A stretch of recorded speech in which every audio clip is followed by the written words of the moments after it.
मित्रों, राम राम। मेरा भारत मेरी बात चैनल पर आपका स्वागत। और आज के इस अंक में हम बात करेंगे शरद पवार को जो एक टाइटल बहुत से लोगों ने दिया कि वो महाराष्ट्र या देश की राजनीति के चाणक्य हैं, धुरंधर खिलाड़ी हैं, उस पर अपना एक विश्लेषण करते हैं। क्योंकि चुनाव नतीजे आ गए, अब आसान है, लेकिन चुनाव नतीजे आने से पहले ही, एक दिन पहले ही मैंने कहा था कि कोई वो राजनीतिक चाणक्य नहीं है, उनका पूरा इतिहास खंगालेंगे, कल चुनावी नतीजे आ जाएंगे तो उसके बाद उसकी चर्चा करेंगे, क्योंकि समय नहीं था उस दिन।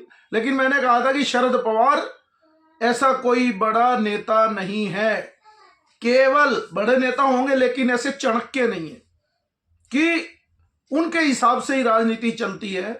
उसी विषय पर आज हम आपसे चर्चा करेंगे, शरद पवार के व्यक्तित्व को लेकर। क्योंकि मेरा अपना एक आकलन है, शुरू से ही ये मेरा आकलन है, मेरी पिछली वीडियो में भी देखना, वो केवल एक कारपोरेटर आदमी, एक व्यवसायी और राजनीति को धंधे के रूप में चलाने वाले व्यक्तित्व से ज्यादा शरद पवार कुछ नहीं है। बहुत बड़ी बड़ी बातें शरद पवार को लेकर चल रही थी चुनाव से पहले ही कि वो किंग मेकर होंगे। हाँ ठीक है, वो दो को लड़ाते हैं, बीच में से अपना हिस्सा निकालने में, इसमें वो एक माहिर खिलाड़ी हैं। लेकिन राजनीतिक में उनका जो रुतबा, जो ऐसा पेश किया गया कि उनके बिना पत्ता नहीं हिलता, वो अपने आप में एक झूठा नैरेटिव था। जैसा कि आप उसका देखेंगे पुराना इतिहास, सबसे पहले वो 1977-78 में मुख्यमंत्री बने जब, क्योंकि वो एक राजनीतिक क्षेत्र में जब आए तो वसंत दादा पाटिल जो महाराष्ट्र के मुख्यमंत्री थे, कांग्रेस दो हिस्से हुई थी इमरजेंसी के दौरान, और ये लोग रेड्डी कांग्रेस, इंदिरा कांग्रेस की बजाय रेड्डी कांग्रेस के साथ चले गए थे जब कांग्रेस दो हिस्से हुई वहां।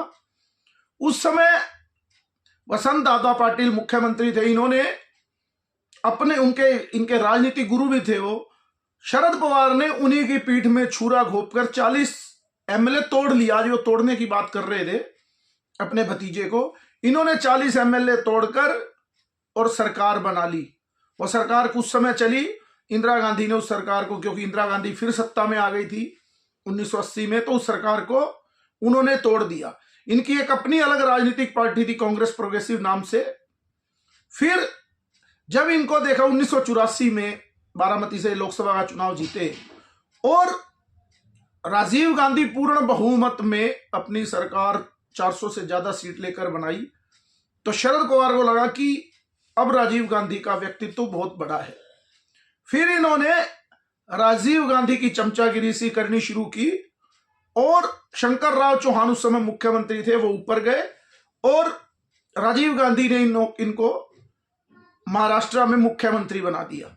साल डेढ़ साल ये मुख्यमंत्री रहे, फिर ये मुख्यमंत्री हट गए, फिर ये केंद्र की राजनीति में आ गए। 1991 में इन्होंने प्रधानमंत्री, जब राजीव गांधी की हत्या हुई तो प्रधानमंत्री का दांव लगाया, लेकिन इनको उतना समर्थन, उतने वोट कांग्रेस में प्राप्त नहीं हुए। वहां पर पीवी नरसिम्हा राव प्रधानमंत्री बन गए और ये चूक गई। फिर 1992 में जैसे बाबरी ढांचे का विध्वंस हुआ तो महाराष्ट्र में मुसलमानों ने दंगे करने शुरू कर दिए, तो इनको पीवी नरसिम्हा राव ने फिर 1993 में जाकर महाराष्ट्र का मुख्यमंत्री तीसरी चौथी बार बनाया। और तब इनके जाते ही वहां पर दाऊद गैंग चला और वहां पर बम विस्फोट इनके होते हुए ही चले। ये फिर कुछ समय बाद मुख्यमंत्री की कुर्सी से हट गए, ये फिर केंद्र की राजनीति में आए। फिर इन्होंने सोनिया गांधी को रोकने का प्रयास किया और विदेशी मूल के नाम पर इन्होंने कांग्रेस पार्टी को छोड़ दिया और अपनी एनसीपी बना ली। जिस सोनिया गांधी को इन्होंने कहा कि ये विदेशी मूल की नेता हैं, जैसे ही 2004 में जरूरत पड़ी, अलग अलग चुनाव लड़ी कांग्रेस, और क्योंकि शिवसेना का उस समय, शिवसेना बीजेपी का उभार था, तो ये दोनों अलग अलग लड़े, लेकिन 2004 में मिलकर फिर सरकार बना ली। कांग्रेस की सरकार में ये सोनिया को गाली देते देते एडजस्टमेंट करके सोनिया गांधी की सरकार में शामिल हो गए। एनसीपी और कांग्रेस महाराष्ट्र की सरकार में, और खुद आकर दिल्ली में कृषि मंत्री बन गए और अपनी पार्टी को वहां कांग्रेस के साथ सत्ता, जिस मूल मुद्दे के साथ लोग कहते हैं कि भाजपा ने विदेशी मूल का मुद्दा उठाया, लेकिन सबसे पहले अपनी सत्ता प्राप्ति करने के लिए कांग्रेस में सोनिया गांधी को पराजित करके विदेशी मूल का मुद्दा शरद पवार ने ही उठाया था, और फिर ये उनके चरणों में जाकर बैठ गए। 10 साल सरकार चलाई इन्होंने एनसीपी और कांग्रेस की, और खुद केंद्र में रहे। कृषि मंत्री रहते हुए कोई सुधार ये नहीं कर पाए। लेकिन जैसे ही 2014 में चुनाव हुए, भाजपा अलग लड़ी, शिवसेना अलग लड़ी। भाजपा को 122 सीट मिली और इनको भी 40-42 सीट मिली, और शिवसेना को 54 सीट मिली। तो उस समय शिवसेना और भाजपा का टकरार था। ऐसा व्यक्तित्व जो पूरी तरह कहता है कि मैं तो धर्मनिरपेक्ष व्यक्ति हूं, इन्होंने बाहरी समर्थन देकर देवेंद्र फडणवीस की सरकार बनवा दी। उद्धव ठाकरे देखते ही रह गए। कुछ ही महीने बड़े, 2-4 महीने में ही उद्धव ठाकरे ने भाजपा का समर्थन दे दिया और ये बाहर हो गए, और वो दोनों की मिलकर सरकार बन गई। 5 साल सरकार चली। 2019 में फिर दोबारा से भाजपा और शिवसेना का समझौते से चुनाव लड़ी और 161 सीट जीतकर पूर्ण बहुमत की सरकार बनी। ये लगातार फिर हार गए। लेकिन उस समय जो लोग कहते हैं कि ये चाणक्य बन गए, उद्धव ठाकरे की मुख्यमंत्री बनने की भूख और लालसा ने उनको जगाया, और इन्होंने कहा कि आप मुख्यमंत्री बन जाए। तो उद्धव ठाकरे इनके साथ चले गए, और टीवी पर बहुत बड़ा नाटक चला कि चाणक्य की नीति अपना ली, फूट करवा दी। अगर उद्धव ठाकरे के लालच नहीं जागता तो शरद पवार का कोई नाम लेने वाला भी उस समय भी नहीं था। लेकिन उद्धव ठाकरे की भूख ने उधर भेजा और तीनों ने मिलकर सरकार बना ली, और लोगों ने शरद पवार को बहुत बड़ा रणनीतिकार बताया। लेकिन मैं जैसे कहा कि कोई रणनीतिकार नहीं। 2 ही साल में इस देश के असली चाणक्य माने जाने वाले अमित शाह ने पहले तो शिवसेना को तोड़कर सरकार बनाई शिंदे की, फिर उसके बाद पहले उद्धव ठाकरे से बदला लिया, फिर सरकार तो बहुमत में बनी गई थी। लेकिन एक बड़ी दिमाग में सनक होती है कि इस चाणक्य जो कहते हैं अपने आप को महाराष्ट्र का धुरंधर, उनकी पार्टी तोड़नी है। केवल पार्टी ही नहीं तोड़ी, शरद परिवार का परिवार भी टूट गया।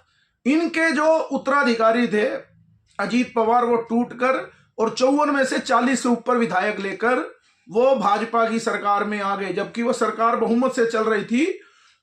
अजीत पवार को लेने की भी जरूरत नहीं थी। लेकिन जो अपने आप को माहिर बता रहे थे शरद पवार और सारा मीडिया, जिसको लोग गोदी मीडिया कहते हैं, असली वो शरद पवार के, क्योंकि शरद पवार मैंने कहा कि एक कॉर्पोरेटर व्यक्ति हैं, सहकारिता समिति चलाना इनका काम है और पैसा कमाना। तो इनके साथ इनका चाणक्यपन अमित शाह ने निकाल दिया और इनकी हालत खराब हुई। लोकसभा चुनाव में 10 में से 8 सीट ये जीते, क्योंकि उस समय कांग्रेस भी 17 में से 13 सीट जीती थी। उद्धव ठाकरे 22 में से केवल 9 सीट जीते थे, क्योंकि उनका हिंदुत्व का जो वोट बैंक था वो निकल गया। एक मुसलमानों का जो तुष्टीकरण की नीति, और जो राहुल गांधी ने जाति आरक्षण और संविधान खतरे के जो बात की थी, उसमें महाराष्ट्र में कुछ लोगों बहकावे में आकर ये जीत गए। 17 में से 13 सीट तो कांग्रेस भी जीती थी, ये 10 में से 8 सीट जीते। तो फिर इनको साबित किया गया कि ये चुनावी धुरंधर हैं। फिर जैसे शिवसेना और कांग्रेस में झगड़ा हुआ सीटों को लेकर, ये अपनी औकात से ज्यादा 88 सीटें जीत गए, क्योंकि इनका काम है 2 बंदे जब लड़ते हैं, 2 कोई चीज लड़ते हैं, उसमें से अपना हिस्सा निकालना। भाई इतना सियानपत तो इनके अंदर शुरू से ही रही है, धोखा करना, 2 को लड़ाना और बीच में से अपना हिस्सा निकाल लेना, अपनी सेटिंग कर लेना, केवल इतना ही है। राजनीतिक में कोई ऊंचाई इन्होंने नहीं प्राप्त की। दूसरे मुख्यमंत्री हुए केवल देवेंद्र फडणवीस, जिन्होंने पूरे 5 साल का कार्यकाल किया। अगर इतने बड़े ही चाणक्य शरद पवार थे, तो ये 5 साल का 4 बार मुख्यमंत्री बनने के बाद भी कभी अपने टर्म ओवर 5 साल पूरी नहीं कर सके खुद की। तो उसके बाद अब जैसा विधानसभा चुनाव हुआ, और उनकी 10-11 सीट आई हैं, 88 सीट पर ये लड़े और उनकी चाणक्य नीति धरी की धरी रह गई। जो लोग कह रहे थे कि महाराष्ट्र की सत्ता शरद पवार के आजू बाजू घूमेगी और ये सबसे मजबूत कड़ी होंगे, अजीत पवार सबसे कमजोर कड़ी होंगे, इस पूरे 6 के 6 दलों में सबसे कमजोर कड़ी शरद पवार ही निकले।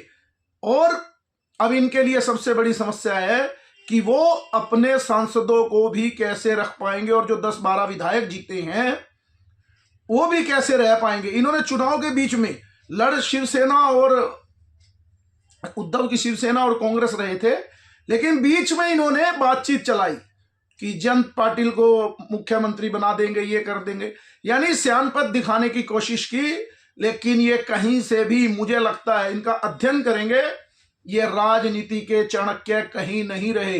ये हर बार कहीं ना कहीं चूकते रहे, अपने मुद्दों से भटकते रहे, केवल एक चाटुकारिता से किसी तरह से पद लेना और अपनी सेटिंग करना। मैंने चुनाव से पहले भी कहा था कि अजीत पवार कमजोर नहीं होंगे, क्योंकि अजीत पवार वो कोई उनकी विचारधारा की वजह से नहीं, वो भाजपा के साथ थे, वो भाजपा के साथ है क्योंकि उनके साथ एक बड़ी लॉबी है जो सहकारिता समिति और गन्ना मिल की और किसानों की, जो उनके अधीन है। क्योंकि बड़े बड़े कद्दावर नेता टूटकर शरद पवार से चुनाव लड़ रहे थे विधानसभा का, इसलिए वो अपना स्टेट था, वो अपने दम पर जीतना जानते थे।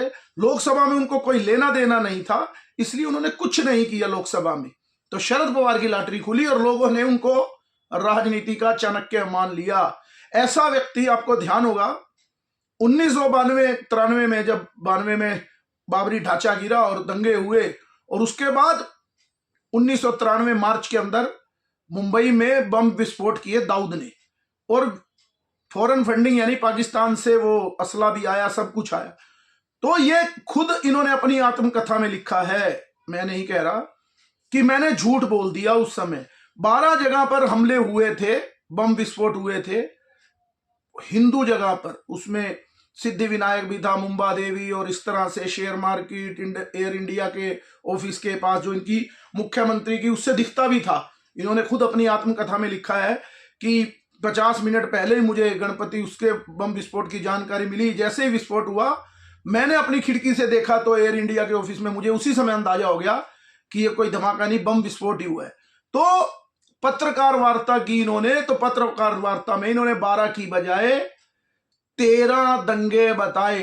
एक मुस्लिम इलाके का भी दंगा इन्होंने बता दिया, ये सिद्ध करने के लिए कि ये जो बम विस्फोट हुए, सॉरी दंगा नहीं, बम विस्फोट बता दिया कि जो ये बम विस्फोट हुआ है वो लिट्टे ने किया है। उन्होंने धर्म नहीं देखा, जबकि वो मुस्लिम आक्रांताओं और पाकिस्तान द्वारा प्रायोजित दाऊद की टीम द्वारा वो बम विस्फोट करवाए गए थे।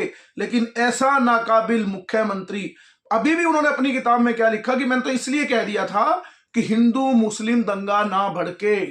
बताओ, वो हिंदुओं को भी मुसलमानों के उसमें बम विस्फोट करने की, यानी इतने तुष्टीकरण, जिन मुसलमानों ने 12-12 बम विस्फोट कर दी, उनको बचाने का प्लान ऐसे शरद पवार जैसे, जिसको लोग टीवी पे बैठकर बहुत बड़े बड़े जो पत्रकार अपने आप को समझते विश्लेषण करता, हमेशा आपने देखा होगा कि चाणक्य नीति बताना और उसको बताना कि ये इस प्रकार के व्यक्ति हैं, जबकि ये व्यक्ति दूसरों की रोटी चुरा कर खाने वालों में, उनके हिस्से में से अपनी चुपचाप से चोरी करने वाला व्यक्ति शरद पवार रहे।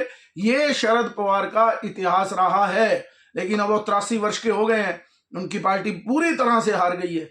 इतने ही उनके 8 MP हैं और 10-11 उनके MLA हैं। ऐसी ही कांग्रेस की स्थिति आज के दिन कि उनके 13 तो महाराष्ट्र में MP और 16 विधायक है। वो कितने दिन इनके साथ रहेंगे वो समय बताएगा। लेकिन जो लोग ये कह रहे थे कि शरद पवार अपने आप में बहुत बड़े चाणक्य हैं, उनका कम से कम ये नैरेटिव तो फेल हो गया। आगे भी कोई ना कोई, क्योंकि उन लोगों को तो दुकानदारी इसी तरह है, हिंदुत्व, मोदी या पहले वाजपेयी जी का समय, यानी हिंदुत्व को रोकने के लिए एक चेहरा ऐसे पेश करते हैं। कभी कभी आपने देखा होगा, कभी कभी क्या चलता ही है कि 99 सीटों में राहुल गांधी को इतना बड़ा विजेता घोषित करने का प्रयास इसी मीडिया और जो उनका इकोसिस्टम है, वामपंथी इकोसिस्टम, जिसको शहरी नक्सलवाद भी कहा जाता है, वो बैठकर ये गढ़ते ही हैं। लेकिन हमें भी इन चीजों को इस सोशल मीडिया के माध्यम से विचार प्रकट करने का और लोगों को बताने का और जागृत करने का काम हम सबके पास इस समय हाथ में है। तो हमें भी प्रयास करना चाहिए कि धरातल में सच्चाई क्या है, उसका विश्लेषण करना आपके हाथ में है। आप खुद विश्लेषण करिए कि शरद पवार किस तरह से कनिंग व्यक्ति हैं और थे, लेकिन उनको कितना बड़ा उनका कद बार बार कि इनके बिना देश की राजनीति, महाराष्ट्र की राजनीति नहीं चलती, जबकि ये अपने मुख्यमंत्री काल में कभी भी कामयाब या सफल नहीं हुए। आज के अंक में इतना ही। मेरे इस चैनल को लाइक कीजिए, सब्सक्राइब कीजिए और शेयर कीजिए। अगले अंक में हम बात करेंगे, क्योंकि कल संविधान दिवस भी है, कल हम चर्चा करेंगे कि बाबा साहब अंबेडकर और डॉक्टर हेडगेवार की समानता क्या है। इस विषय पर भी हम चर्चा करेंगे। मेरे इस चैनल को लाइक कीजिए, सब्सक्राइब कीजिए, कमेंट्स बॉक्स में कमेंट कीजिए और ज्यादा से ज्यादा शेयर कीजिए। भारत माता की जय, वंदे मातरम, जय श्री राम।